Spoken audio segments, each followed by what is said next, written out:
to call the meeting to order, Public Services, for June the 24th. First item is Pledge of Allegiance.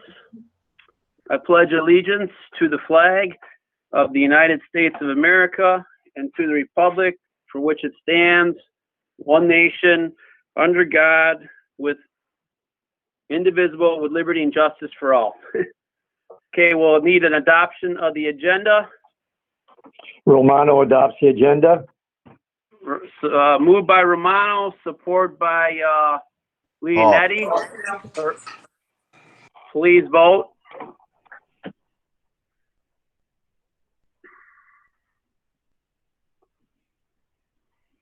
Thank you, Mike. Okay, the agenda is adopted. I'd like to move to public participation. Is anyone there from the public who would like to speak, either online or through the phone? And if you want to speak, you must *6 to unmute so we can hear you.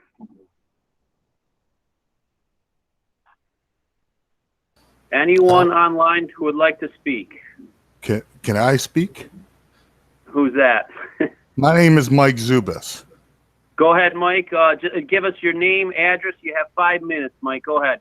All right. First, I just want to clarify. This board regulates the water services in the county, correct? Just to make sure I'm not going to the wrong committee with my statement.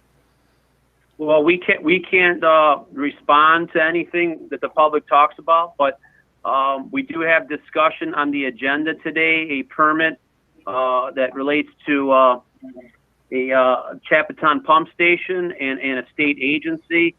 So if you'd like to talk, you could talk about anything on the agenda for today. But you can't talk about things other than the agenda. You will have that opportunity at the end of the meeting. So under public participation now, it will have to be related to items on the agenda. All right. I apologize for that. I would like to take the other event. As I have nothing pertaining to the present agenda. Okay, yeah. So you'll have your chance again. It's under item number 9. You will be able to speak on any subject. Okay, so if you want to hang around or check back in later, and you'll have that opportunity then. Okay. Okay, I will do that at item 9. Okay. Thank you. I apologize for the inconvenience to everybody. No inconvenience at all. And remember, you have to *6 yourself to go back to mute so we don't hear you. Okay. Is there anyone else from the public that would wish to talk on any item on the agenda today? Last call for public participation. Anyone from the public? Okay, seeing none, we'll close that portion of the agenda. Once again, members of the public will have the opportunity at the end of the meeting to talk. We're going to go on to item number 5, which is a discussion related to the Eagle permit. And it's basically a couple things on here. One is a resolution which was already passed, which is calling for the governor to intervene regarding the Chapaton pump station and Public Works. And then there's the response from Chapaton. So before I keep going, do we have someone here from Public Works?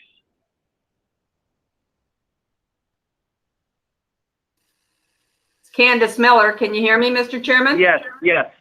Okay. Okay. Okay, great. So Candace, what I'm going to do is I'm going to open this up and let you start the discussion on this.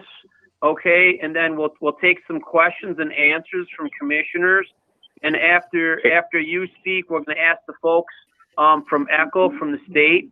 They'll have their time to talk as well. Okay, so right now I'm. Hey, Rob, you want a motion Candace first? Sure, if I can get a motion. Thank you. Let's see, I believe it's it'd be a correspondence, so it's more of a receive and file. So, Bob, if you want to make that motion, I'll accept that and support by Harold Hall, if that's okay. That's fine with me, Rob. Okay, great. Okay, so go ahead, Candace, you have the floor, and anyone who wants to speak, I'm looking here at the computer for anyone who wants to speak. So go ahead, Candace, the floor is yours. Thank you, Mr. Chairman. I certainly appreciate it, and I thank the board so much for your continued interest in this. You've all heard our presentation several times. We've been before the board as well. I think almost all of you have been down to Chapaton on a number of occasions, so you're very familiar with the facility. You're familiar with our proposal.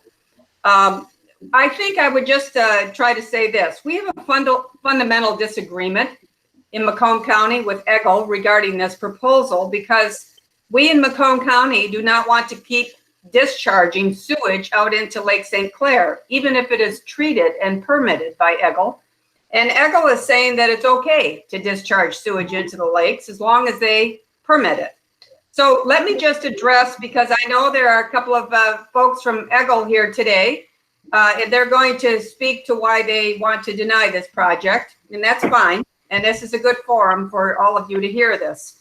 But let me then just address, rather than going through the whole project again, since you're familiar with it, let me just, in the interest of time, address what I believe to be their two biggest objections regarding this proposal. They say that they don't want us to use the current 1,400-foot discharge canal because it is waters of the state, which is true. They say that it provides habitat and recreational opportunities. I would just say this. This is a discharge canal. I would challenge any one of you to ask yourself, when was the last time either you or a member of your family went into this discharge canal to either fish or to recreate, especially during or immediately after a sewage discharge there, even a permitted and treated discharge. And I would just also say about that particular canal, EGLE previously, back in 2002, did allow us to store in that canal. So we currently do store about 3 million gallons.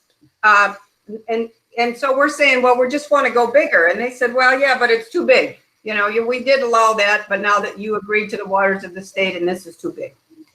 They also call, and one of their other main objections is they call our storage area an open sewage lagoon. I believe that this is such a gross mischaracterization of what we are proposing. I really don't know where to start. I guess I'd say one thing. I was born and raised in that immediate area and still live in very close proximity. And after having represented this area for over 40 years in various capacities, at my stage in life, I'm going to build an open sewage lagoon as my legacy. I mean, seriously, I would just start with there. But anyway, what we plan to build is a wetlands area. You've all seen that. With native species planted, we want to temporarily store overflows. We will, in fact, also, and that could be, depending on the rain, a day, 2 days, a temporarily storage facility. We intend to flush the area out on a regular basis, even in particularly even in very dry conditions, so that with lake water, so that it's never stagnant. And we've had a national firm do modeling and to determine, which they have, that there will be no odors or, in fact, any buildup of solids either, which has been mentioned by EGLE. We think that what we're proposing is very good for the environment, and it is also something that the communities can afford to do. And again, we have this commitment in Macomb County to do better than what we're doing. We want to improve what we are doing. We recognize we're permitted, but we would like to improve. And I think we share that with EGLE. They also want us to improve. In fact, they say that there are alternatives, which is absolutely true. And I would just say to you, though, we don't think we can afford them. And here's what they are.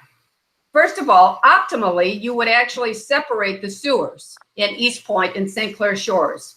We've costed that out to probably be around $350 million.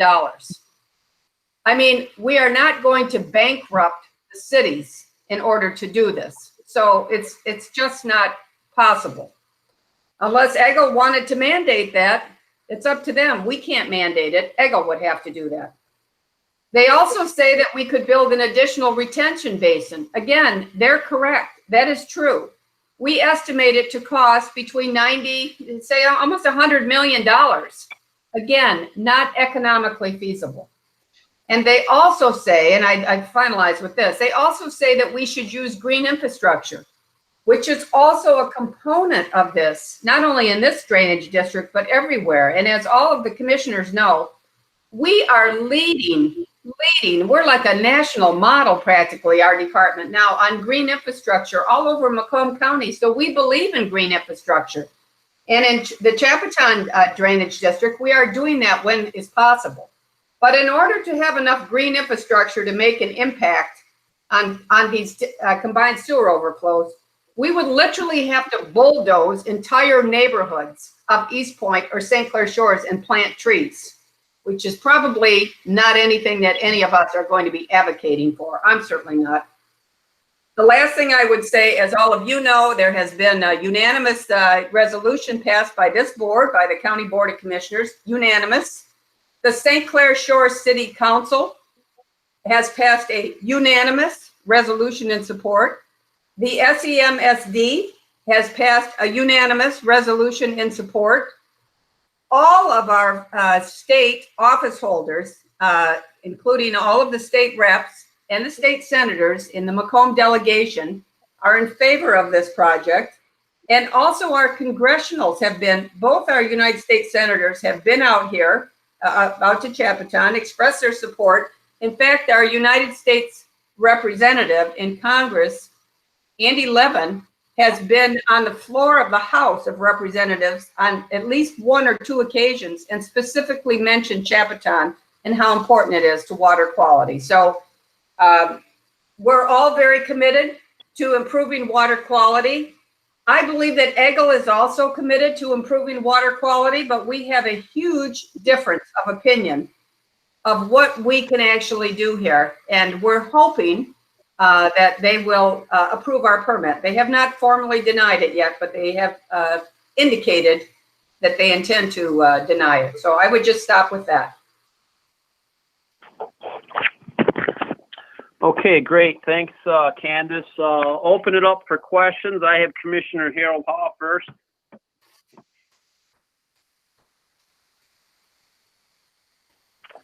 Harold, you there? Yes, I am, Rob. Thank you very much. It's really tough to follow Candace on this issue because we have been talking about this for decades. I'm the former chairman of SEMSD, and when Candace was looking for support for this issue, she definitely had mine. She did mention that the St. Clair Shores City Council, SEMSD, City of Roseville, and others have fully supported the project. We have sat through in the last month and a half 4 Zoom calls, 2 public hearings. I have 7 conversations with Candace on this subject, 3 conversations with the governor's office. I was part of the 2 conversations that had 4 senators and 4 state reps all supporting this project. Veronica was on, if not all of them, most of them, representing the drain board for East Point. Nobody has said that they are in denial of the project. The issue we have here is a complete difference of opinion, as Candace touched on. One issue is what Eagle is proposing, in addition to some other 18 different objections to the project, is what they're looking at that they want to have done cost somewhere in the vicinity of $100 million. I believe that was the number that was stated. Candace refuted it. The Chapaton project, I believe, was in the vicinity of $30 million, and all have been trying to raise it. Now, our senator from St. Clair Shores, Hertel, has indicated he's going to look at legislation to try and get this done. Legislation is going to take years, if at all possible, to get done. This is a nonpartisan issue.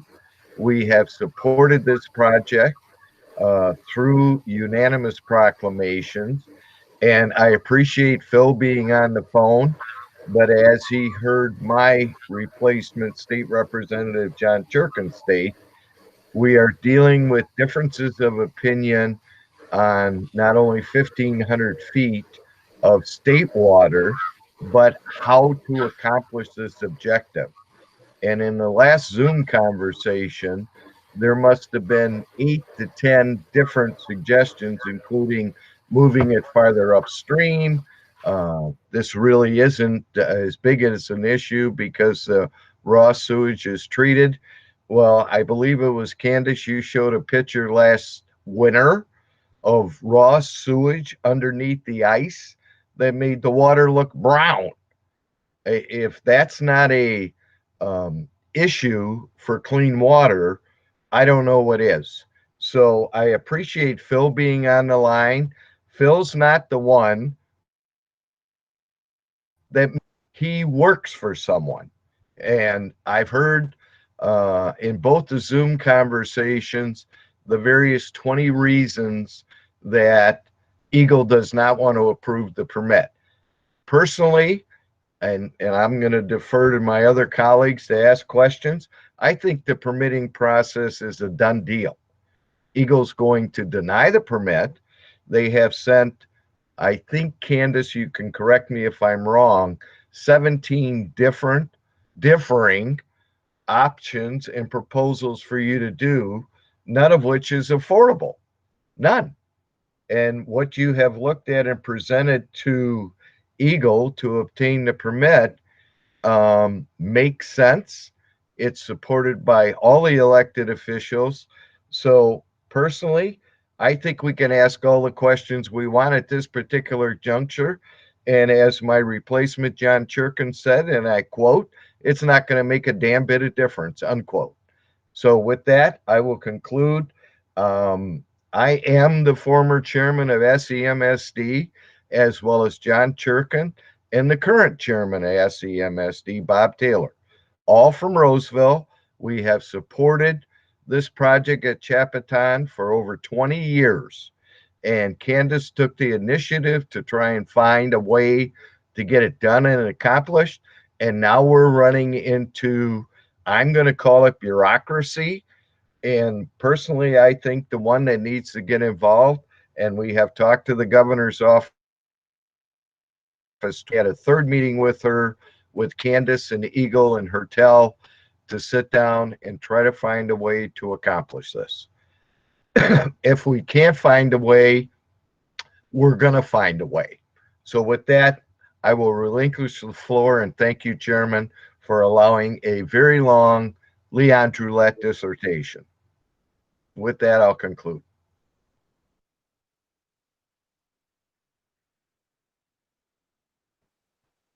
Mike, do you want comments now, or how do you want to work? Did you say yes? You mean Rob? Okay, I thought Mike was heading this up. I apologize. Sometimes Mike does. Okay.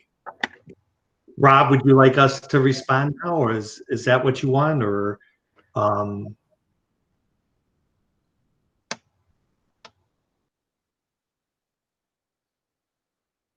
I can't hear anyone. It appears that the chairman may not be able to hear us. This is Commissioner Leonetti. I'm on the list next, but I, of course, have to wait for the chair. I may defer until, if you're going to make some response, I'd certainly like to hear what you have to say, perhaps before I have any questions. I guess I just wanted to know the format. I guess if I apologize. You can hear me now. This is the chairman. So if you want, Phil, go ahead. We'll open it up. Leonetti, you're next to speak, but let's let Phil speak now. Okay. Yeah, I think the best approach would be to try to respond to statements or questions as they come up. It's going to be hard for me to remember all of them and put them all in order and then respond to them all at the end. So maybe I could talk a little bit about, first of all, I appreciate the opportunity to be here. I do think the county does a lot of great work, and we do think that we do value the fact that you're looking to try to improve water quality in the lake. That said, there is a lot of ways that we do agree with the intent. Commissioner Miller. I understand that. But I think some of the things are when you talked about waters of the state being that canal and what was done in 2003. In 2003, the retention treatment basin that was there was not sufficient. It didn't meet water quality standards. It didn't protect dissolved oxygen. It didn't protect total residual chlorine. It didn't protect the biological communities. It didn't fully eliminate raw sewage discharges. When you looked at all those requirements, what we came up with was a way to look at part of the receiving channel and then make that determination at that point, and then say from that point on, it was waters of the state. So that was agreed to by the county and us back in 2003.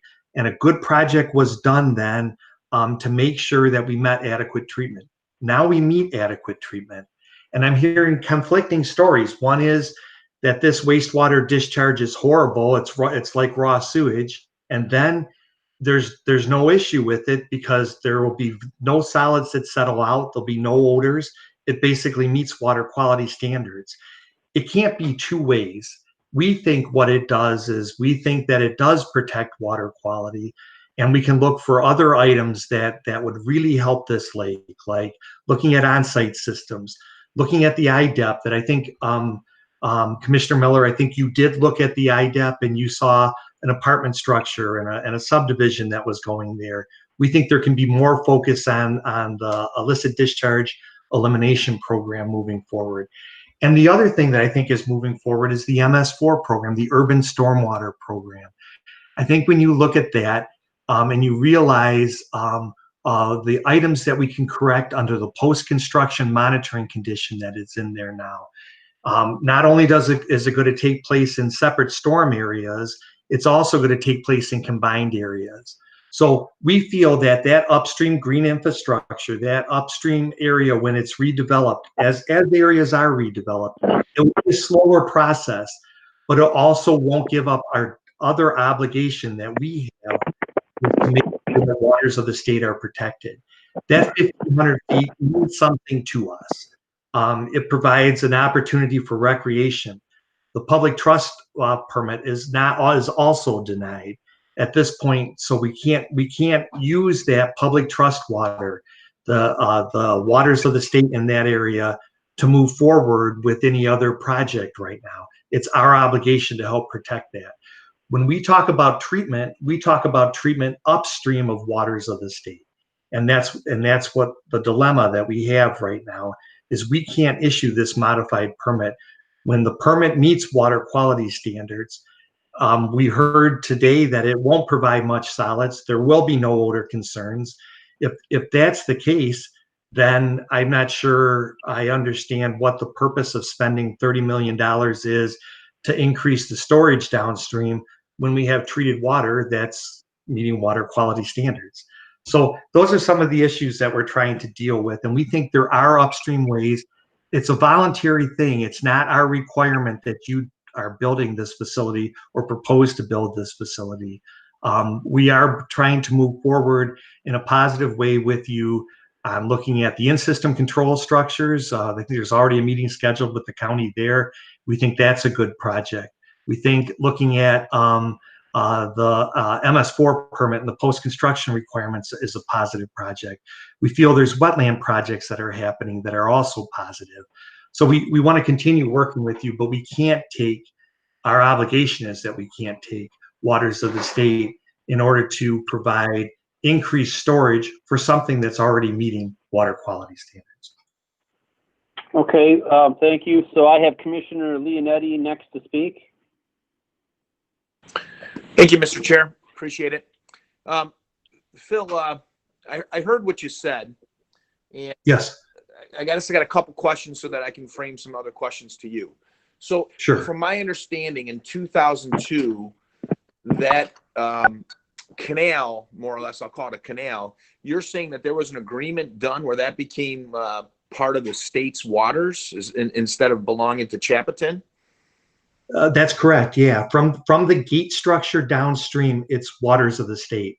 It's protected as well as a public trust water under our Act 320 or Part 325 of Act 451. Our protection, our equivalent to the Clean Water Act. So we are obliged to protect that area as well, both for any discharge that goes to it. So you're saying there's some statutory issues there that add to your reluctance with this plan. Am I understanding that? Yeah, our requirements, you know, what we do in Eagle is, and some people might say it's bureaucratic, but it really isn't. What we try to do is maintain and improve waters of the state so that they're adequately protected. We try to ensure that there's adequate treatment upstream of that to make sure that water quality standards are met. And we try to do it all in a cost-effective way as we work with our communities. So those are our requirements. We have to protect the downstream waters, but we also have to ensure that there's adequate pollution protection as well. Okay, okay. I don't mean to interrupt you. I'm starting to develop the understanding. So we're talking about a stretch of canal here that now belongs to the state. And I heard you say, you know, we can't have it both ways. We can't say on the one hand it's treated and then it's discharged, and then on the other hand we'd like to use it as a retaining source. I guess my question to you is this, and I didn't know if I heard you say this or not, but do you feel in what you described Eagle's function to be, which is to protect the state waterways, do you feel that combined sewer overflows are detrimental to the lake as a whole or any waterway as a whole? So that's a good question. Both the federal government and the state government, EPA and us, both believe there's two ways you can treat combined sewer overflows. So these are the overflows from a system that we don't approve anymore to be constructed. It's where it was a one pipe system to take the stormwater as well as take residential and industrial wastewater in a one pipe system. At one point, all those were discharged directly to the surface waters. And like in the 1930s, 1940s, there were interceptor pipes put in. That was then state of the art to bring that to a wastewater treatment plant. What happened in those cases, though, is that they were overflowed in wet weather. What the two options that folks have to do is, one, separate the sewers. And I think Commissioner Miller did talk about the expense there. We don't require that, and we are not requiring that here. The other is treat it to provide protection of water quality standards. And water quality standards are set to make sure designated uses are protected. Designated uses are like fishing, boat recreation, aquatic life, potential drinking water downstream. So they're protected uses to make sure that we meet water quality standards. So I believe that all the federal and state requirements are complied with here. The CSO that remains untreated in some parts of Southeast Michigan, in some cases, are treated now in Macomb County, which is a huge accomplishment that you guys have been able to get to that point. And I do believe that whether it's treated or whether it's separated, there's adequate protection. There's many people that argue that separate stormwater discharges that might happen 100 times per year versus a combined discharge that might happen 6 or 7 times a year might actually have some more water quality impact. And I don't know that I agree with that, but I do feel that in either case, I think we're protecting designated uses.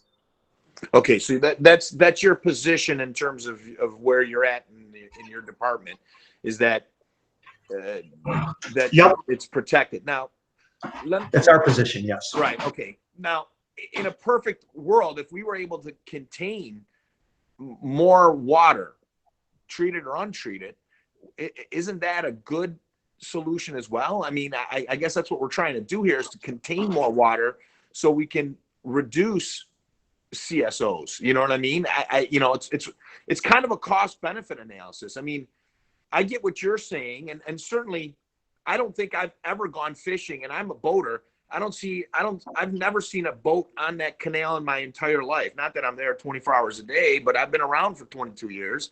And, I mean, well, longer than that, but I mean, I've never, ever seen anybody use that particular stretch of canal for fishing or any sort. And frankly, I really didn't know until your presentation that was once belonging to Chappaton and then was somehow turned over to the state under their authority. So I guess the question is this, and it kind of goes back to my first question to you, is if we can contain more water, is that a greater benefit than what the cost that you're concerned about is? It seems to me that if we can hold water back, that's going to protect the lake much more than if we release a combined sewer overflow, treated or untreated. So it's a good question, and I understand what you're saying. And we also feel that there are ways to do this without taking a downstream water of the state. So we have two obligations. One is to protect the downstream water of the state, and the next is to make sure that there's adequate pollution protection upstream. Would it be better to have a less discharge? In any case, in any type of permit that we issue? I mean, one of the whole overriding principles in the Clean Water Act says, and I know it's way past this date, but it says by 1985, completely eliminate discharges to waters of the United States. So that's a requirement in the Clean Water Act, and that's one of the guiding principles of the Act. So in all the pollution control that's done over time, we're trying to look for ways to help eliminate discharges as we're moving forward. That said, we're also trying to protect downstream waters and not lose downstream water. So the case that we have here is that we are now meeting water quality standards from this discharge. So it's a different criteria when you look downstream and you say, can we now take this 1,500 feet and use it as a treatment system? That's where the definition is Okay. Yep. And I think get that's that. Now let me just ask you this, and this may have to be the legislation, this may have to be the governor, this may have to involve attorneys, I don't know. But it once belonged to Chapatin. And so if we had that 1,500 feet, then your downstream would be the lake at that point. Not this basin, but the lake would be your downstream. Now, this is where the lawyers, the legislation, whatever may have to get involved. Is there any possibility that the state would yield that 1,500 back to Chapatin? Because then it would seem your downstream begins at the lake rather than at this 1,500-foot canal. So it's a public trust water. You submitted an application under 325 in order to be able to take that public trust water. So it's available right now to everyone in the public. And I think there's an issue there. That permit also was denied. And then this permit is for use of a downstream water of the state to be able to have increased level of storage downstream. So we are also proposing to deny this permit as well, because we have those two obligations. One is to protect the existing waters of the state. No, I get it. I get what you've been saying, Phil. I completely understand your 2 points. I guess it's beyond your role and what you do, and somewhat beyond our capacity as what we're trying to do for permitting. You might not be able to answer that question. And how do we get back that public trust water that we gave away? You know what I mean? In a sense, is it through this permitting? In 2003, what happened was a decision was made, and that downstream of that gate was determined to be waters of the state. That was a conscientious decision between the county and the state of Michigan, and then we are protecting that downstream water. Well, and I get that. I get your role now is to protect that when that conscientious decision was made in 2002. Is this permitting that you guys are going to deny preventing us from taking it back? Or again, this may be on both our pay grade, but is this, if we were to get around the idea that now is public trust land and somehow or another was the powers that be put it back into Chapatin, then your concern wouldn't be for that 1,500. Your concern would be the downstream, which essentially would be the lake. Am I correct? Our concern downstream is what the county has demonstrated to us over the last 15, 20 years, is that they protect and they meet water quality standards. You guys submitted documents to us that we reviewed that showed that you are meeting water quality of the state after that gate structure. The gate structure is a determination on where waters of the state begin. It's our obligation to protect it. That's our job. That's why we work at EQ. I get the role. I get the role you have. I do. And I think you've answered my questions and you put some things into perspective on where we're having some of the differences. So I appreciate it. I'll give up the floor to the other commissioners. Thank you. Thank you for coming in and explaining some things. Thank you, Mr. Chair. Okay. Okay, thank you, Commissioner Leonetti. Next on the list, we have Commissioner Marv Sauger. Yeah, thank you, Rob. I want to ask the people from Eagle, how many is on this board of directors, first of all? And how many from Macomb County? I'm sorry, I didn't understand the question. How many board members is there on Eagle? And how many represent Macomb County? I'm not sure board members what you're referring to. So Eagle's not a board, it's a state agency. And it doesn't have board members, it has a director appointed by the governor. It doesn't have a board. Okay, so and then my third question is, if all the contingent from Macomb County are for this, why are you against it? Give me a good reason.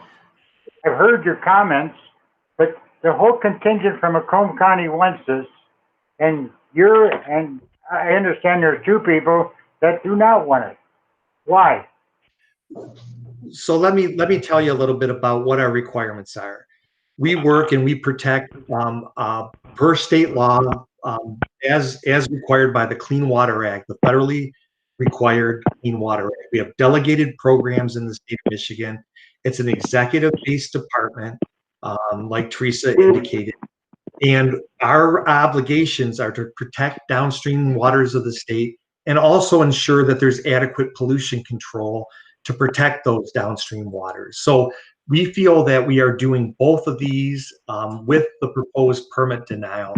We are saying there's adequate pollution control there to protect and meet waters of the state. The county has shown that these are the requirements, that they meet these requirements. The next thing is we have to protect, like we have to protect every receiving water in the state of Michigan. We have to protect those existing waters of the state. That's our obligation under the Clean Water Act.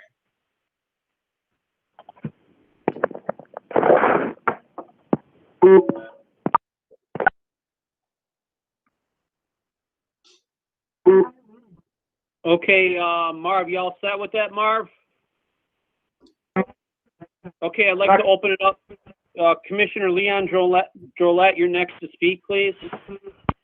Thank you, Mr. Chair. And thank you, Phil, for coming and explaining the position of Eagle on this issue. My question goes back to 2003 when, permission was, when it was agreed to allow for part of that channel to be used as a retention sort of spot for treatment. And that took place in 2003. Can you tell me approximately how many feet or what percent of the channel overall was approved in 2003 for that particular use? Yeah, I think it's somewhere around 250 to 300 feet of the channel used for that purpose.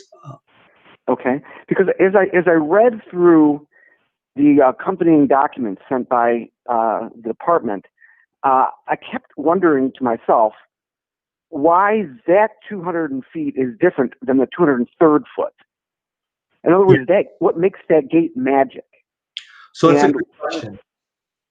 Yeah, and the answer that I'm going to give you is this. We had nowhere to go for the additional treatment at that location. And we had to balance the two things. One is protection of the downstream water, and one is providing and meeting adequate treatment. We showed that from that limited use of waters of the state, that additional limited use of waters of the state, we would then be able to meet water quality standards that would meet all the designated uses and protect. And that's the difference between the situation then and the situation now. The situation then was we couldn't protect and meet water quality standards. We had to give up that 250 feet in order to do it. Now we are meeting this. We're not going to give up the next 1,500 feet when we already meet and protect water quality standards. But that 1,500 feet could protect hundreds of acres of lake. That 1,500 feet, we need to consider sacrificing that 1,500 feet that realistically nobody uses for recreation. Nobody swims in it. Nobody's fishing in it. And just like that 300 feet was used in order to protect the greater environment. You know, that 1,500 feet can go a long way to protecting the environment. Now, I understand you're saying that the water that is being discharged, that brown sewage that we've seen video of, meets the standards of the state.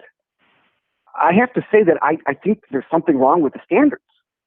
When we are dumping sewage into this lake and we're being told it meets the standards, we can do better than that. And the same way an agreement was made in 2003 for the betterment of everybody involved, I just don't see the magic of the gate. I think by moving the gate down, we can do better. So I'm going to say something, a few different things. One is, you're talking about changing a discharge from 7 to like 4.5 discharges per year. What are you going to prove to us that shows that difference is the incremental difference that's going to make a difference in Lake St. Clair? We don't think there's going to be any appreciable difference. The next thing you don't think it's going to change the amount of partially treated pollution that goes into the lake by reducing it by 2.5 or 3 discharges a year? I don't know the answer to that, and that's what we've been working on. I don't know the answer. But what do you think? If I can interject for a second, I think it's been clear, and I'd actually like to have Candace Miller, if you're there, Candace, because I've talked to you about this, about the discharges and rainfalls that we've had this year. And can you just comment real fast, briefly, on what is your estimation? How much less gallons of sewage would not be released had we had the Chapaton renovation in place either this summer or last summer? Mr. Chairman, and I also have Vince Astorino is on here if you want any real engineering numbers here, but I would just say this. We think this two-phase project, Chapaton and the in-system storage, we estimate to probably reduce, not eliminate, but reduce our CSOs at CHAP in the 70 percentile, somewhere 70+%.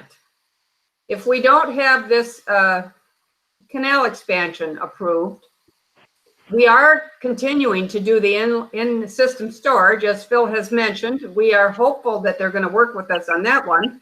Of course. And that will help us, we think, reduce the CSOs maybe 20–30%.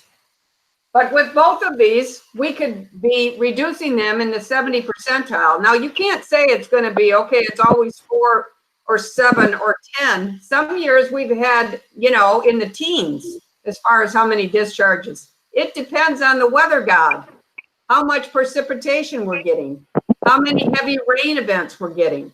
If people actually believe in climate change, we're going to get a lot more and very intense storms. And that's what's causing these old, undersized, inadequate underground infrastructure to have combined sewer overflows all over. One thing Phil said, which I didn't mean to laugh, but he's talking about the Clean Water Act, and that was requiring us to do this by 1985.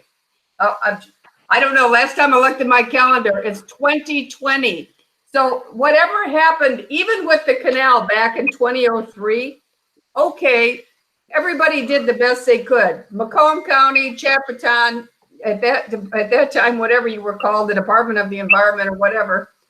Again, that was 17 years ago.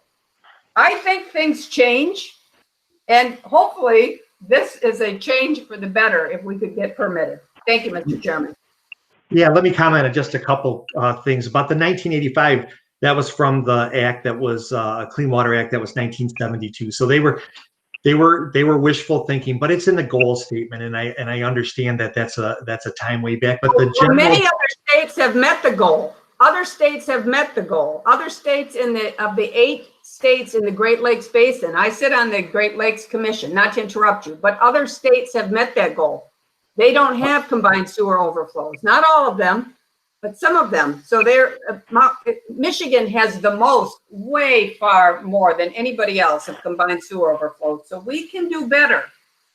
So I I'm not so sure about those facts. I'm going to say that Michigan's done a really good job of getting rid of combined sewer overflows and treating combined sewer overflows to meet water quality standards. A number of states don't even report it. They don't report the discharge, so we report those discharges, and those discharges are out there. We treat those discharges as well, and we've made huge improvements, especially in Southeast Michigan in the last 25 years. If you look, over $2 billion was spent on the retention treatment basins and the work that's done. In the city of Detroit alone, they've gone from 25 billion gallons a year of raw sewage discharges down to 1 billion gallons per year. So there's been huge improvements. And I think part of it is based on the fact that we require in our state, because we're the Great Lakes state, to protect and notify people.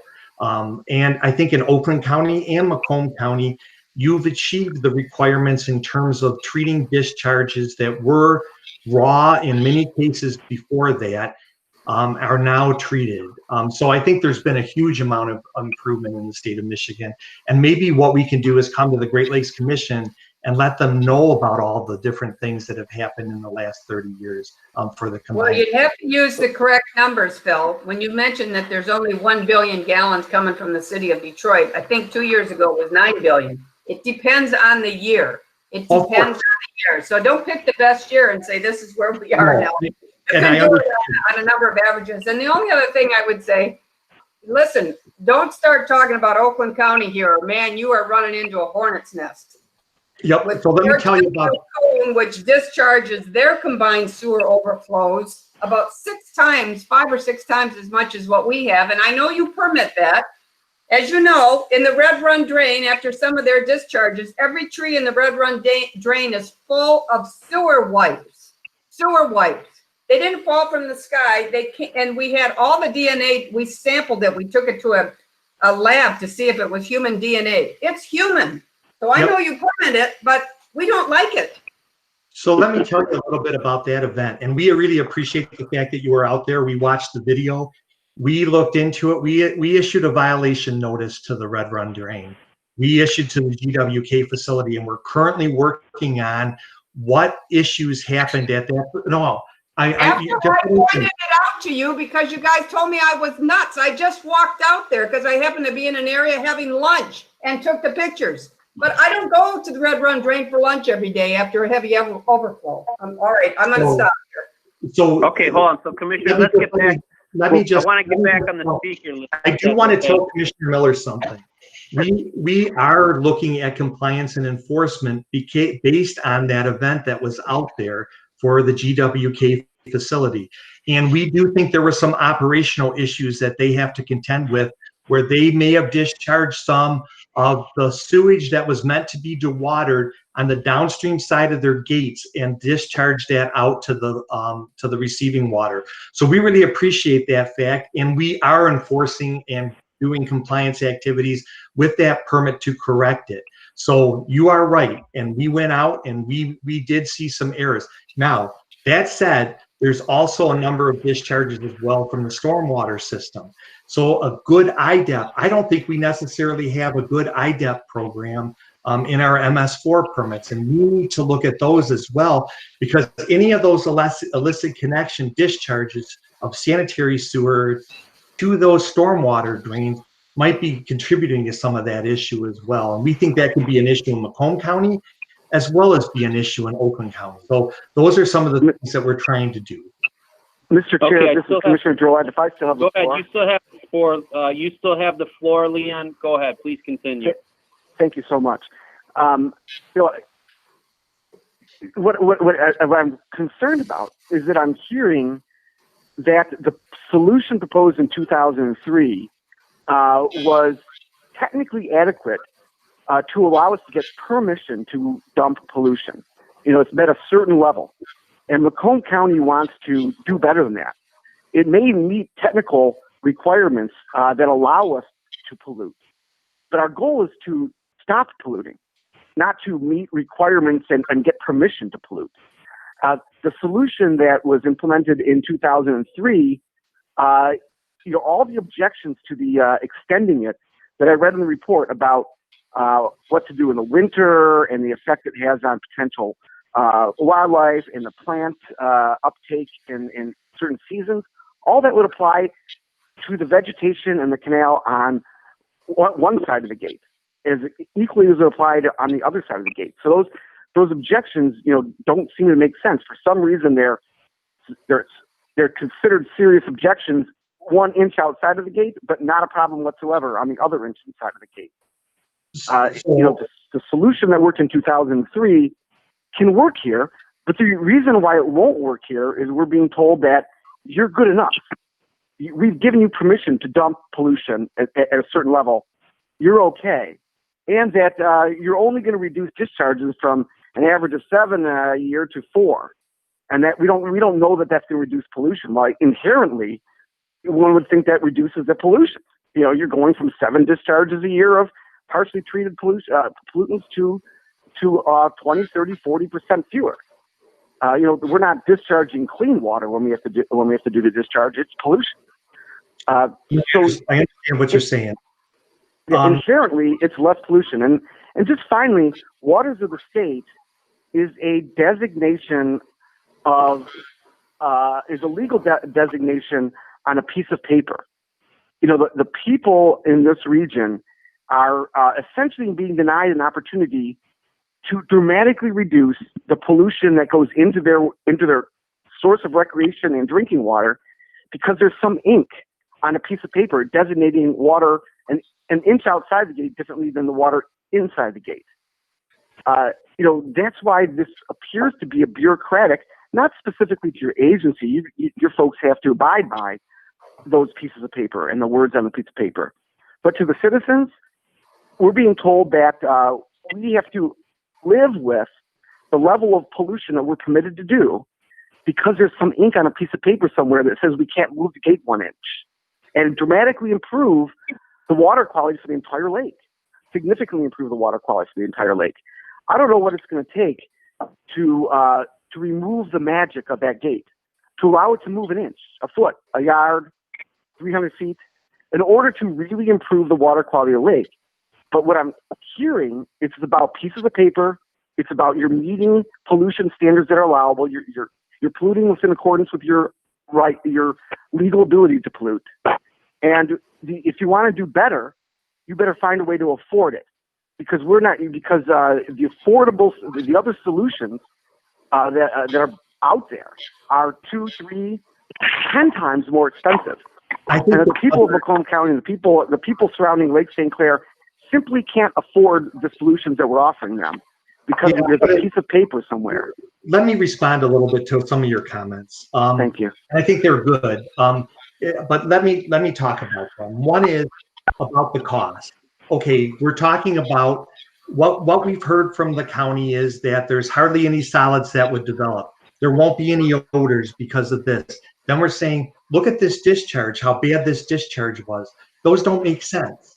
So honestly, what we saw of that one discharge that happened, what we were told was from Chapadin. I don't see how that was from Chapadin meeting the requirements that are currently being met. The next is when you're talking about cost-effective ways to remove the same amount of pollutants that are being discharged from 7 discharges a year down to 4.5 discharges per year.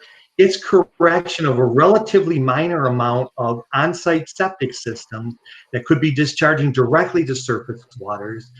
That could be done much more cost effectively than spending $30 million in order to add a storage facility that might have marginal input on pollutant quality downstream.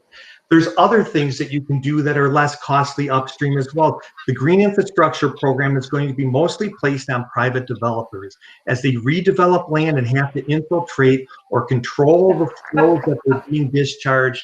Then, like the Kmart store that's in the Chapadin district. If you can do that and you can install green infrastructure there over time, and it might not be as fast as taking waters of the state and increasing storage by 17 million gallons, but it is an effective way that could be much more cost effective over time than taking waters of the state. So we do have these obligations, and our job is to make sure that those things are achieved. why didn't we do those things in 2003? Why didn't we plant some trees at Kmart instead of allowing use of the canal? You know, I don't know the answer to that. I think the MS4 program was just starting up at the time. The urban stormwater program was just starting up at the time. Are there failing septic systems? There sure are. And they could easily, correction of 60 to 100 of those could easily reduce the pollutant load of phosphorus that's currently being discharged in those 3.5 or 4.5 to 7 discharges per year. So there's so many things that can be done and more cost effectively. If we don't think that the pollution downstream is causing an issue for odors or solids won't develop, then what is the $30 million being spent for? I mean, I think these are some of the key questions that have to be addressed. Phil, this is the chair here. This is, I mean, 30 million. It's either we have a separate system which costs 300 or 200 or 300 million, which puts in bankruptcy the communities, or you spend 30 million to reduce 80% of the pollution. And I don't understand Mr. Chair, why. Go ahead, Leon. Go ahead. We could wait. Yeah, what I'm hearing is we could wait till East Point and St. Clair Shores redevelop over the decades and do green, use some green trees, vegetation to eliminate them. And that probably is true. But St. Clair Shores and East Point are not in rapid redevelopment mode. And these are communities that are very well established, that have existing structures, existing buildings, existing businesses. They're not tearing things down and rebuilding on a daily basis. We could wait 20, 30 years and do this one tree at a time, perhaps more cheaply. But, this is the biggest, best bang for the buck to benefit the entire region. And do it now and not wait over decades of hoping that, we redevelop, some business in 15 years. I'll relinquish the floor, Mr. Chair. I realize I've had it a long time, and I apologize. Phil, I do thank you for answering questions and for explaining where your department is at. My frustrations are not specific to your department. I think they're specific to a system that has created a paper barrier to accomplishing the goal of reducing the pollution in the lake. So I thank you again for your responses, and I relinquish, Mr. Chair. I do want to say that. I want to say something. The Clean Water Act was one of the best acts that was ever issued in the United States. If you see the improvement that's been done in terms of pollution control and protection of waters of the state since 1972, compared to the situation before that, that act is commendable. And I think our state NREPA, the Natural Resources and Environmental Protection Act, does a good job as well towards trying to make sure that pollution is reduced. If you can think of the 70s, and I lived in the 60s and 70s too, you think of the pollution that we saw in our receiving waters and the air quality and everything else that was the case then, and you see what the Clean Air Act has done and what the Clean Water Act has done. Both of those are really good laws, and that's what we are following. We are making sure that we protect downstream waters of the state. We're making sure that we meet water quality standards. And we heard a great discussion the other night where people are on both sides of this issue. So we did hear that as well. So we heard, and I think our process is good, where we hear all the people that are concerned about a proposed permit. We're able to provide input to us. So we appreciate that as well. Okay, next we have Veronica Kleinfeld. Veronica? Yes, thank you. And so I want to get some quick answers on a couple of things. I don't want to rehash everything that you've already said because there are other commissioners that are waiting to speak. I want to clarify something. You indicated that we gave you the canal for waters of the state when we did that area that we capture now. And then later in the conversation, you said you gave us the 250 because of the circumstances. Did we give you the 1,400 or did you give us the 250? I don't know when the public trust waters, and maybe Teresa knows when that happened. I don't know when that happened, but the decision on the Clean Water Act side, the MPDS side, the discharge side of when the waters of the state issue was confirmed back in 2003. I don't know the history before that point. Okay. Okay, and Commissioner Leonetti asked you a question about the requirements that you're protecting, and it wasn't clear if these are written in law or if they were administrative in your department, number one, and number two, the same thing with regard to the 1,400 that became yours. That wasn't done through law. I would assume that was done through some sort of administrative action. So let me answer your first question. I think you're asking about why we protect designated uses. That's in our statute.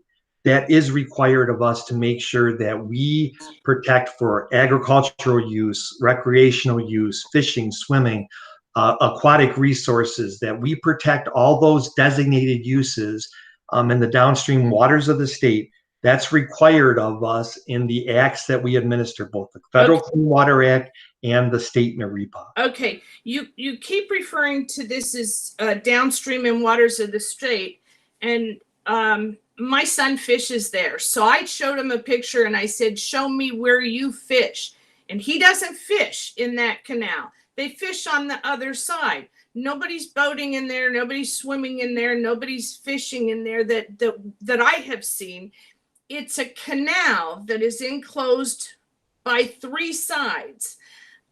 So when you're protecting these things, I'm just wondering exactly what is being lost. Yeah, so we believe that it provides fish habitat, so fish can come in off the lake and use those waters. We believe that there's aquatic resources there. There's only 7 discharges per year, and I think Andy Hartz described the other night during the public meeting about how fast that recovers after those discharges and how valuable canals are as well. In addition, it's a public trust water, so that the park, I'm sorry, yes. Well, every other street there is every street right there is a canal all the way up for quite a few miles. So the other thing is, you said Candace can't have it both ways. Actually, as you were speaking before you said that, I was thinking he wants it both ways, because you referred to it as an open sewage lagoon, and you spoke in the other meeting, in the public hearing, and the one we had on the telephone, concerns about the odors and the sediments and everything. But this is treated water. So if it's treated and it's good enough to go into the lake, then why isn't it good enough to store until the rain event is over? Yeah, so let me try to explain that. And I understand what you're saying, but there could be 2, 3, maybe even more days of storage before they're able to just dewater the existing Chapadon RTB and then pump that water and dewater that water that's in that extra storage back to Detroit system. Detroit system is, I mean, to be honest with you, is oversold. There's so many dischargers that want to get into that system to discharge at the Detroit wastewater treatment plant. If you look at how long that sewage could then last and not mix with receiving water, and it's a treated sewage, but we don't know about regrowth. Regrowth can occur in 2 or 3 days and then start to create odors again. If it's mixed with receiving stream water, we might not see that regrowth. And so there are issues. And she has provided experts that say that won't happen. My position with you before was we can never call something a standard when at some point it was unproven and it was innovative. So in order to ever have new and improved standards, you have to try something innovative. Yeah, but I think innovative, I understand, and we try to do things that are innovative, but we are confined by the statute that we have. And that is what we need to protect downstream uses. So we can be protective and we can put in innovative treatment upstream of a water of the state. And when you said downstream, you're literally talking about this canal that we don't ever see anybody in. There's 1,500. You're not talking about the lake. When you're We're referring talking- to downstream, you're referring to this canal that used to be Macomb County's. We're talking about the 1,500 feet from that gate structure to the lake. That That's is the a canal that is enclosed by 3 sides and only has Yep. one opening on one side, correct? That's correct, but it has water in it. It has water in it. It has water in it. I just, you keep referring to boating and fishing and all these things, and I just want us to have, I just want, wait. I just want us to have a realistic conversation about what we're talking about with this particular canal, instead of throwing out what somebody's doing in a canal a mile down the road, or, you know, I would just want to stick to that. And the last thing I want to mention is, you said the reason that you can't justify it is you can't show that it makes an incremental difference, because it would go from 7 down to 4 a year. Our position is each and every little step all along Lake St. Clair that you make something better, they add up to a big difference. Each little tiny one might not add up to a ground shattering difference, but when you do them collectively, they do add up. And I know that you're not going to change your mind. That was very clear from the first thing that we had.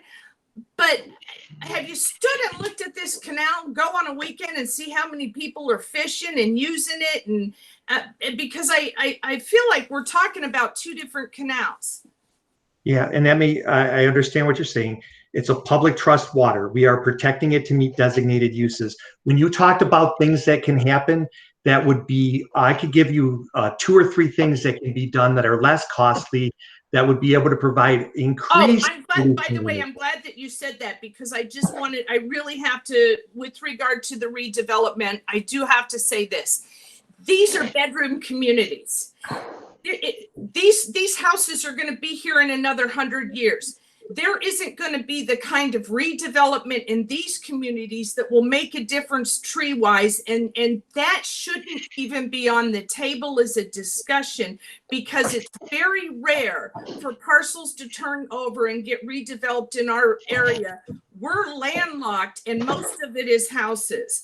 So there's a lot of different things that can be done for green infrastructure. It's just not trees. It's rain gardens. It's all kinds of things that can be done on public land, on commercial land, as those are redeveloped. So there are a lot of items that can be done, and we've worked with staff from Candace's group, Jeff Bednar's as well, on the whole MS4 permit and all the redevelopment possibility that could happen in the future. So I understand what you're saying is it may not be as quick, but it may be as beneficial, and it may be more cost effective. And I'll relinquish after this. You keep also referencing that Macomb County agreed to this in 2003. There are a lot of things that happened under that administration that none of us would agree to. There are a lot of questions with regard to that administration, and I question the administration before that one. Before this administration, we didn't even have the drains in the county mapped out to know where they all were.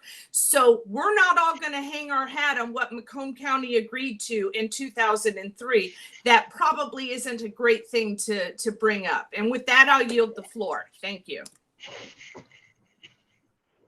Okay, thanks, Veronica. Next, we have Chair Bob Smith. Thank you, Chair. Listen, between Leon and Veronica, I think they pretty much covered everything that I was thinking.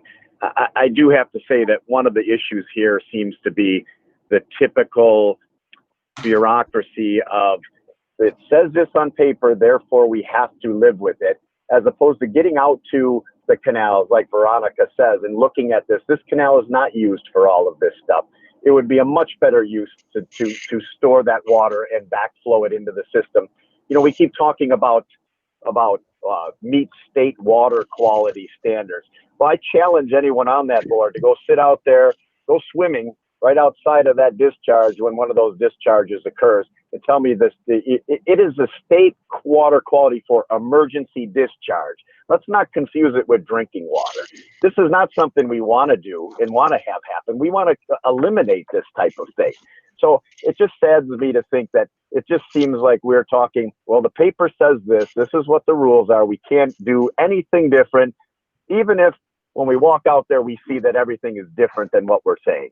So it really disappoints me to hear. And I listened to I was on the meeting the other night, and I heard the same thing. There's no real, there's no middle ground to be had here. And I know it sounds like you keep trying to give, us middle ground and other ways to go, but realistically, everybody in Macomb County pretty much agrees to this. I mean, and I hate to say this, but Candace, at this point, and I know that a lot of us have seen the discharge and what it looks like out there. Most people don't have any idea. And I tell you, there would be an outrage to know that there's a government agency fighting us to allow this to happen as much as it does when we have a plan to do it less. So this isn't a question, and I don't want a response. But thank you, Veronica and Leon, for putting it, and Candace for being here, and Phil, thank you for being here too, because I know you're taking the hard end of this, but this is from a community that cares about their water, and I know you do too. But I mean, we live here and we see this every day, and we see what Candace is trying to do, and we appreciate it. So thank you, Rob. I'm going to yield the floor. Thanks, Bob. Next on the list on the first round, I have Commissioner Andre Duge. Andre. Excuse me, this is Teresa Seidel. Phil and I had a scheduled to be on for an hour, and I'm sorry we're over. Here. I don't envy your position. That being said, I'm trying to understand what you are referring to and how you're trying to explain this. We keep going back to 1985 and then 2002, 2003. It's 2020. Things have changed, and we here in Macomb County are trying to do something positive for not just the lake, but for everybody in Macomb County and further down. The way you speak about downriver, or however it makes no sense. We have 31 miles of lakefront in Macomb County. And here we are arguing about 1,500 feet. And this is supposed to make all the difference in the world for the rest of the lake. If we can do anything to make a positive change in Macomb County as far as water quality, then I'm all for it. And I think you should be addressing this and supporting this also. That's one. Two, some of the numbers that have come up, we've heard everything from 30 million, and I've seen numbers as high as 1.8 billion. There's no way we have that kind of money. So any incremental change to the positive is going to make a difference further down the line. And last but not least, we are saddled with discharges from Oakland County and our own discharges. If Eagle wants to work with us and not look at something that was done 20 years ago or 35 years ago in 1985, then I would appreciate any and all help that we can get from you to help minimize all discharges. Chapton was built in 1967. To take that technology and say, okay, we're not going to change anything in 2020 seems mindless and very close-minded. I hope that you can look at this and honestly say that any incremental positive that we can do will go to the positive aspect of not only the lake, but further, not only Lake St. Clair, but further down into Lake Erie and so on. Thank you very much. I need to interrupt. This is Teresa Seidel. Phil and I had another meeting scheduled at 4:00. We were scheduled to be on for an hour. No problem. I think we've answered all the questions that have been asked, and I think we're just repeating questions at this point. Okay. Thank you, Teresa. Thank you, Phil, for coming here today, and we'll keep in touch. Mr. Chairman, this is Harold, if I may. Phil and Teresa, is it the intent of Eagle to deny the permits for Chapatat? So that's what we proposed. That's what we came up with as a determination. Under the requirements that we have, we proposed these, and then we had a open for public comment, and we had a public hearing in this case. So we're reviewing the comments that we received, and we'll make a decision within the next month or so. But the proposal that we had and that we felt comfortable going forward, just like any time when we're proposing to issue a permit, is that it's a proposed document. Then we take public comment. We had a public hearing, and then we're evaluating those comments. Thank you, and thank you for being here. Thank you, Mr. Chairman. Thank you. Thank you. Okay, again, thanks, Teresa and Phil, for coming here. So with that, commissioners, We appreciate it. we do have a motion on the floor to receive and file. I'd like to go ahead and get that vote going, if that's okay. So without objection, please vote to receive and file.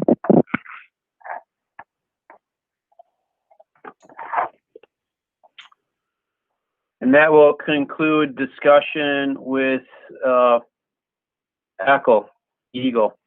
Okay, we'll go on to item number 6, commissioners, which is department recommendations. It looks like all of these are cost sharing agreements. I would accept a motion if it's okay to for all the items A through. Chair, I move A through K in their entirety. Okay, so it moved by Gillette, supported by Hall. Carabelli. Supported by Carabelli. Okay, is there any questions or comments regarding items A through K? Or if Brian wishes to speak on any of those, let us know. Okay, I'm not hearing anything, so I'm assuming we're all set and ready to vote. So without objection, let's please vote.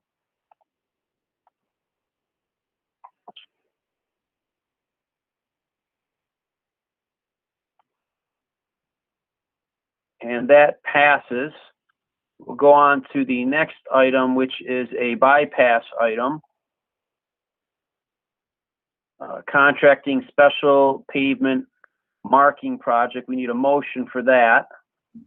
So move, Harold Hall. Moved by Hall. We have support. We're looking Support, for support. Supported by Lucido, support. Okay, is there any questions on this item, commissioners? I don't see any speakers here. Let's see here. Sometimes this computer is goofy. Okay, so I see no speakers. We do have a motion. Without objection, let's go ahead and vote on this item, please.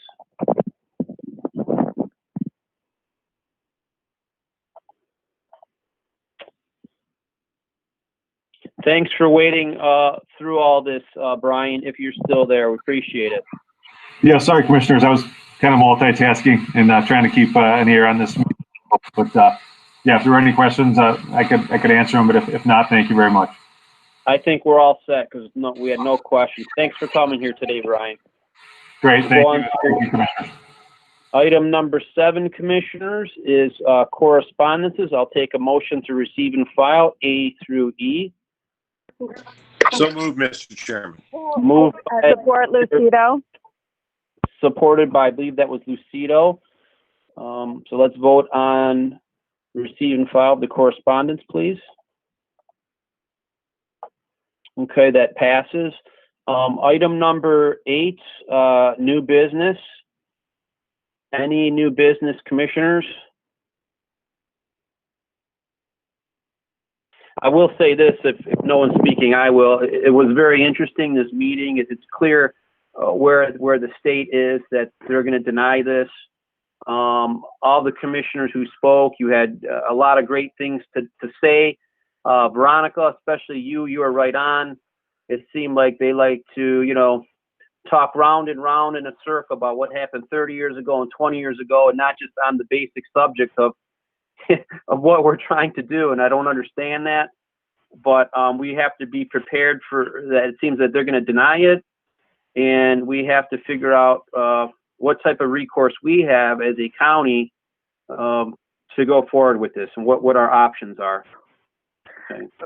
Mr. Chair, Commissioner Yes, Drollet. Commissioner Drollet. Go ahead, Drollet. I'm just going to thank you so much. I realize this is a new business, a little summary of what we experienced as well. But, the frustration is part of the response we got today was, hey, we've already given you permission to pollute. You're meeting the standards. You're meeting the requirements. You have our permission to dump the sewage. And that's not what we're asking for. We're not asking for permission to pollute. We're asking for permission to stop polluting. And it's frustrating when a state agency is an obstacle in that goal instead of a helpful in that goal. So I just wanted to express that. Thank you, Mr. Chair. Mr. Chair, this is Commissioner I Leonetti. could not agree with you more, Leon. Commissioner Leonetti, go ahead. Thanks. Yeah, a lot of good comments and stuff. Here's my thoughts on it. I mean, the answers he was given, it was like when you have somebody on the stand in a trial. It was just the same bureaucratic answer. We're there to protect the downstream waters of the state for recreational fishing, agricultural purposes. In his mind, and it goes to some of the questions Leon's with that, he's got this magic gate. He believes since the county 20 years ago, deeded or awarded this canal to the state, that now his, jurisdiction and protection falls into this 1,500-foot canal. And you're not going to get a bureaucrat, not that he's a bad guy, but he's got his mission. It's almost like that old movie 2001. He's got his computer programming. He's got to protect that 1,500 feet of waterways that belong to the state. We've got the next step. Maybe, Harold, I see you buzzing in here. The next step, I think, whatever's got to be done, I don't know if Candace is still on, but the next thing is we got to get that 1,500 feet back into us. Then we don't have to deal with him anymore. And I don't know if that's legislation or if that's legal action, if that's something. I mean, if we gave it away easily, and I don't know how that was done or why that was done, then there's got to be hopefully some way we can get it back. And then his umbrella is at the other end of the gate where the lake begins. So, that's my thought with trying to get around this. So I don't know. Thanks, Rob. If I may, Rob. Go ahead. Senator Hertel has discovered that there has been a historical event in the past where water was deeded to the state and then returned back to the local municipality. So he is researching that to see if that's a feasible opportunity. We talked about, and I appreciate the gentleman, Phil, giving us his answers. We have heard these same answers. Candace has heard these same answers for 3.5 months. My position is bureaucrats report to somebody. That's the next step, and that's being looked into. That's all I have, Mr. Chairman. Well said, Harold. Thank you. Any other commissioners for new business? Any other commissioners? Okay, seeing none, we'll close that portion of the agenda. We'll go on to the last item on the agenda, number 9, public participation. I believe we had a gentleman that wanted to speak earlier. Now's your chance. Anyone from the public wish to speak, please press *6 to unmute yourself. And we'll give you a minute here.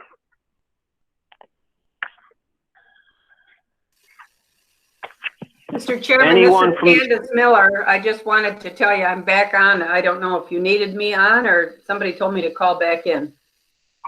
Well, we just had, a couple of us just talked, Candace, under new business, and that, the state echoed that their mind is set. They're not going to grant us the permit.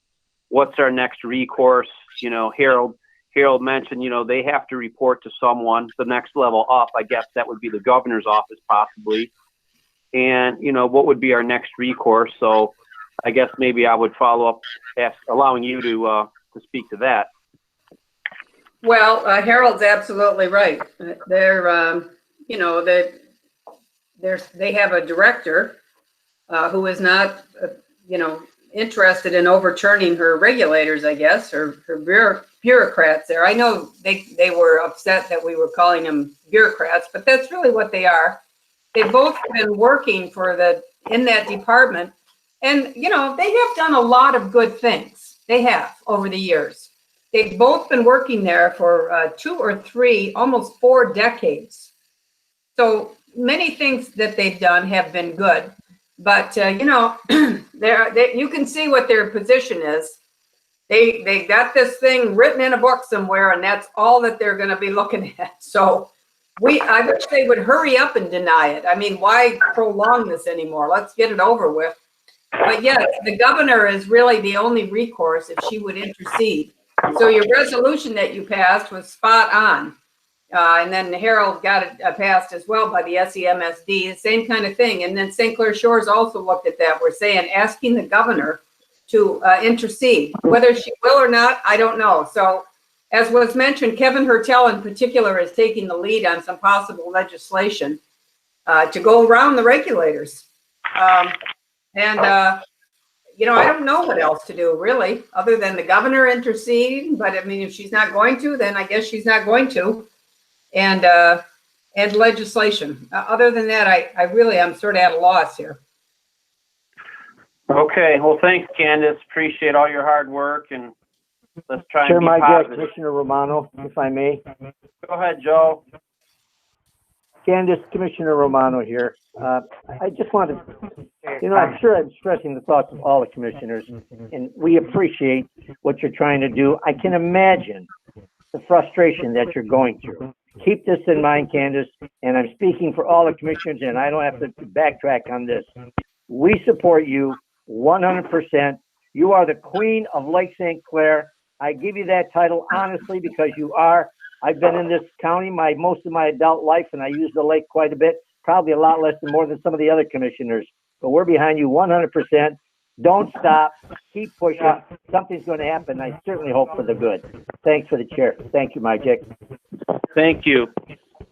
Okay, public participation. I believe we have a gentleman, Michael Zubop, I believe, wants to speak. Are you there, Michael? This is your chance to speak under public participation. Yes, I am here. Go ahead. If you could just give us your name and address, and then you have 5 minutes to speak on any issue. All right. My name is Michael Zubas Jr. I live at 322 North Avenue, and that's apartment 1 in Mount Clemens, Michigan. 48043 if you need the zip code. So I will begin now. Good afternoon to the chairman and the commissioners of the Public Services Committee. I come before you today to address a problem and then the solution to said problem. And that problem is poop water. 2,484,000 gallons of it, to be exact-ish. This was the amount dumped recently from Harrison Township around late May. That's a big problem. I'm not sure how frequently this happens, but I can tell you this.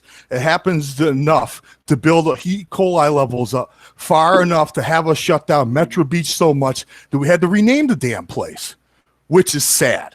I remember the last time I swam in Metro Beach. It was 1995. I was a teenager who just loved being in the water. Swimming was a great exercise. I may not have been the best swimmer, but it was a very enjoyable activity in a very enjoyable area of this beloved state of Michigan. Then the sea of seaweed happened. Now, all people can do is walk along the beach and stare. Is there a solution to this, though? Or, I apologize, I did the question part wrong. There is a solution to this, though. The only issue, it may take a few dollars to do it. At this point, I ask everyone attending this meeting to search on their web browser, on their device, whether it's a phone or computer, Portland, Oregon CSO. And there'll be a bunch of links to the Portland, Oregon government website. And there'll be a link where it has URL part at the end. It says 31030. That is the Portland, Oregon CSO program, which, of course, was started in 1991 as part of a state mandate and ended in 2011 to solve the problems we have here, that they have the same problems. Too much poop water, which leads to E. coli outbreaks and a swimless river. It was a massive undertaking, and don't let the price tag scare you. It's the substance of it. We may not need as big of a pipe or just need to make big ones just a bit bigger. Now, if you look at the left side of the window, if you have opened up the browser, you'll see a bunch of options. I recommend first watching the video that is the lowest text option where it says, watch Portland CSO program 1991 to 2011. That is very informative and can help point you in the right directions into what they did and how they solved the problem of too much E. coli. Now, don't let the $1.4 billion in the project cost scare you as well.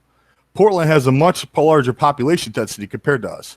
It was also paid with a local millage, which I'm sure is a pretty scary word right now. But I do believe that explaining the reasoning for this in a practical, simple way would be enough to convince people that taking out a 20-year millage is worth the ends of the means. What the real cost is to the environment, and that's the main reason why they only went to 94% efficiency. If you'll see in the graph that they have on the main page. 100% would have led to a doubling in cost, but the sewage amount was nothing compared to beforehand, as you can see on the graph. With the combination of transferring water spouts and city sewage drains and natural drains that will fill up the aquifer, to more green infrastructure that was described earlier to help soak up rainfall, to even building a few big pipes and more filtering facilities / other water treatment buildings, the combined efforts over a decade or maybe two would radically transform the lovely Lake St. Clair for the better and into the long-term future for our county. It will be a great day when we can rename Metro Beach back to Metro Beach, but we got to work for it. Please look into the data, give out a phone call or two to the people over there in Portland, Oregon. And I must implore that our county and Oakland County, through the Clinton River Watershed Council, and maybe even a state mandate for both counties to make everything work effectively. Let's see, where was I? Oh man, I lost my spot. I apologize. Since we share the mighty Clinton River together, we can look into and adapt this program that they use the best we can to, for the good of the citizenry and for keeping our solemn oath to be guardians of the Great Lakes and all the splendor that nature provides with it. Thank you for your time and have a nice day. Mike, we really appreciate your comments, and thank you very much for waiting and being patient through our meeting. We really appreciate it. Have a good evening. You do the same. I appreciate that as well. Be safe, everyone. Okay, thank you. Any other members of the public wish to speak? Marv Sauter wants to make a comment. Well, Marv, you're under public. You've had your chance to speak under new business, but go ahead, Marv. I'll allow you. Yeah, I just want to make the one comment. That's what I tried to ask this guy in the beginning of this meeting. Who are they reporting to? Who are they working for? And I got no answer. So just drop it because I don't want to have to extend the meeting longer. But they never did give an answer. Somebody has to be. They got to report to somebody. Thank you. Okay. Thank you. So anybody else from the public? Seeing no one from the public, I'll take a motion for adjournment. Moved by Drolette, supported by Duje. Please vote.